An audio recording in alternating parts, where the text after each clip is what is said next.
Anytime there's a conversation about education, it isn't long before someone mentions the name Patti Bacchus.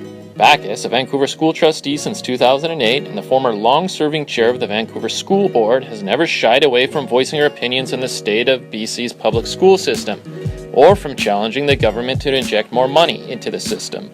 Her role, however, has recently changed. Over a coffee, she opened up about some of the new challenges she's facing and where she might end up in the next few years.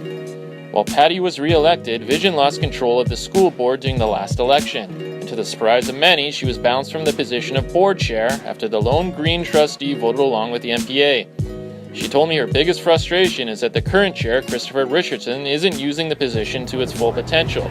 It is important to me that we have an articulate, outspoken chair at this time in education. One of the main reasons I run for this, and I have every year, is the advocacy piece. It's the standing up. It's using this role to explain to the public what's really happening and how important education is and why we should invest in it. And it's frustrating to me, and that was my biggest concern, is that would stop happening. And we've seen that. The current chair has not spoken out on the budget. He tweeted out pictures of the float plan. He went to Victoria and to hear the budget as a guest of the Liberals, but he did not comment, other than I think one comment to the media that he was a bit disappointed.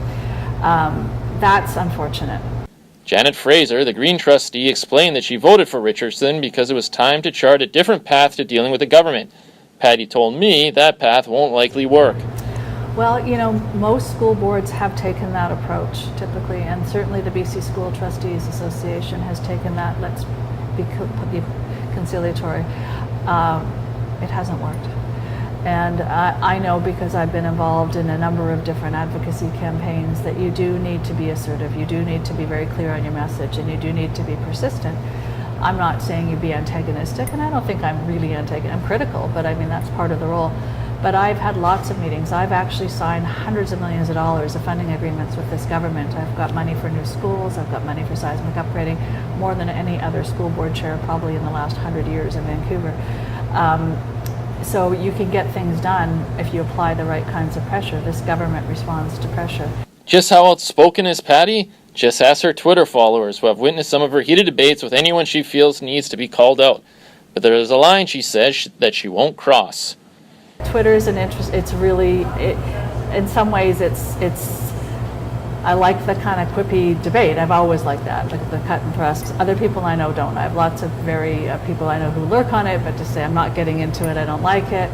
And it's an interesting for a level of government where there's no public affairs bureau. We don't have any ability to get messages out other than through earned media or social media, really, because we have no staff. I can't. So it is an opportunity to participate in the debate, and so I do enjoy doing that. Lots of times I think, okay, I'm stepping away from the Twitter now, I've got to stop, but and I do tend to be a little bit like that. It's, I come from a big family where you don't back away from the yells at each other. You just keep in there, and you don't want to, but there is an art to knowing when to step away, and there are many people who I don't engage with, who I feel are not really doing it in a way that is reasonable. But it's definitely a risky place for anyone in politics, and but I always say I don't really want to be in politics, so maybe I'm trying to find my way out. I want to improve public education, and I'm using politics to do that. So I don't see myself as a career politician. I know other people are like, well, you've got to be thinking about next. So I'm like, I'm here to say what I really think, and Twitter's allowing me to do that. On that note, your name has come up in the past associated with maybe perhaps running for the NDP as leader. This was before Corgan became the leader. What are you going to do in the next few years? What do you see for yourself on the horizon? You just said you're not going to be a career politician, so no jump to provincial. There's a lot of opportunities out there, and I've been fortunate to have a lot of support in elections. I've been run for office 3 times. Every time I've run for office, I've topped the polls. I think this time in my own political party, Vision, I think next to Mayor Robertson, I probably get the most votes, and I think that happened last time as well. So lots of people approach me and there's people out there all the time, whether it's federal, provincial, civic, looking for who's next, and wanting to be part of a team that might win. So there's lots of conversations. I've had meetings with federal leaders. I've had meetings with provincial people. I've had meetings with people who are looking at what happens in 4 years in Vancouver.